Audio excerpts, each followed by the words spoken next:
আজ আমরা মুসলিমেরা এখানে সবাই একত্রিত হয়েছি। আজ আমরা সংগ্রামীরা এখানে একত্রিত হয়েছি। আজ আমরা বিজয়ীরা এখানে একত্রিত হয়েছি। গত 16 বছর ধরে বাংলাদেশের ওই ফেসিবাদ এবং তাদের দোসর ব্যতিরেকে এমন কোন দল মতের মানুষ নাই যাদের উপরে এই আওয়ামী ফেসিবাদীরা নির্যাতন নিপীড়ন চালায় নাই।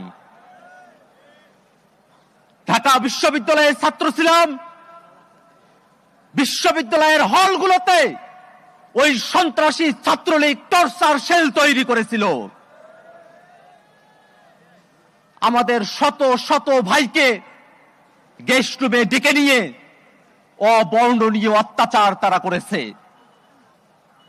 ভিন্ন মতের কোন ভাইকেই তারা হলগুলোতে ঠাঁই দেয় নাই, হলগুলোর ত্রিসীমানায় ভিন্ন মতের কাউকে তারা আসতে দেয় নাই। ছাত্রলীগ আওয়ামী লীগের বিপক্ষে যদি কারো কোনো বক্তব্য থাকতো তাদেরকে আলাদা করে ডেকে নিয়ে গেস্ট রুমে অবর্ণনীয় অত্যাচার করা হতো। সে অত্যাচার সয়ে এই বিশ্ববিদ্যালয়ের দিনগুলো আমাদের গত হয়েছে। আমার মনে পড়ে 2021 সালে গুজরাটের কসাই মোদি যখন বাংলাদেশে আসে, বাংলাদেশের মানুষ বিশেষত আলেম ওলামারা যখন তার বিরুদ্ধে রাজপথে সক্রিয় হয়, তখন নির্মম ভাবে তাদের উপরে অত্যাচার করা হয়, অনেককে গ্রেফতার করা হয়। আমার মনে পড়ে যখন আমাকে গ্রেফতার করে শাহবাগ থানায় নিয়ে এসে চোখ বেঁধে কোথাও একটা নিয়ে যাওয়া হচ্ছিল, আমি সেই মুহূর্তের অনুভূতি ব্যক্ত করতে পারবো না। আমার মনে হচ্ছিল আমাকে হয়তো আর কখনোই আপনাদের কাছে, আমার পরিবারের কাছে ফিরতে দেওয়া হবে না। এমন দুঃসহ যন্ত্রণা বাংলাদেশের শত শত মানুষ ভোগ করেছে বিগত সময়ে, যাদেরকে গুমের শিকার করা হয়েছে।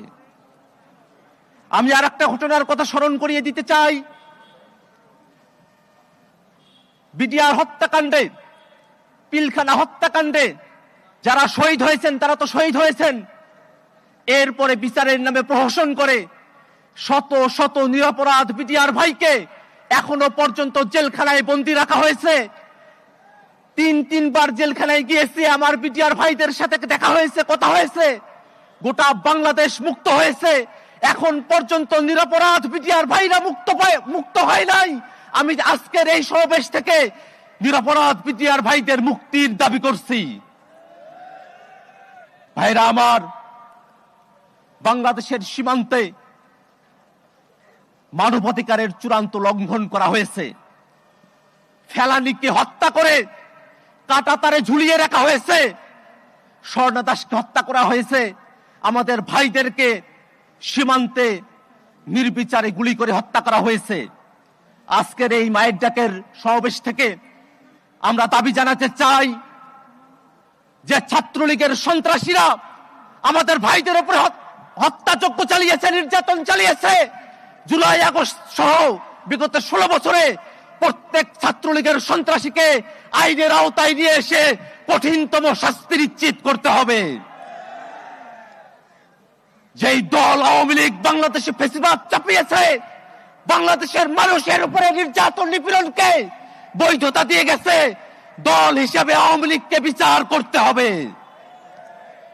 শেখ হাসিনাকে বাংলাদেশে ফিরিয়ে নিয়ে এসে তাকে বিচারের কাঠগড়ায় দাঁড় করাতে হবে।